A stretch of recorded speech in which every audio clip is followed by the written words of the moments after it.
Magandang araw sa inyong lahat at welcome sa aking channel.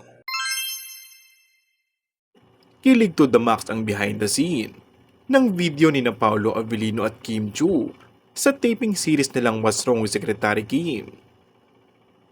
Nagulat naman ang mga netizens nang maiyak si Paolo sa nasabing BTS video na inilabas ng streaming app na Viu.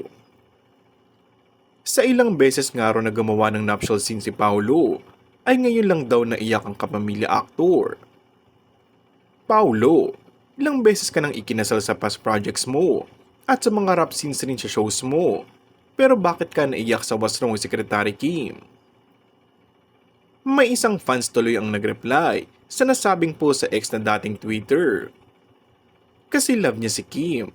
Hindi fake ang ipinakita niya dito from the start to end ng series. Attached na kasi siya kay Kim dito. Dahil sa series na to mas naging close sila, nakilala nila ang bawat isa. Kahit nga raw in character sina Kim at Paolo bilang Secretary Kim at si BMC, ay makikita mo raw na parang totohanan ang pagmamahala nila sa isa't isa. Hindi na Kim Don ito, kasi Kim pa off-cam moments na. Grabe, ramdam mo yung pagmamahal nila sa isa't isa. Kasi dito talaga lahat nagsimulan naging close sila at nakilala nila ang isa't isa.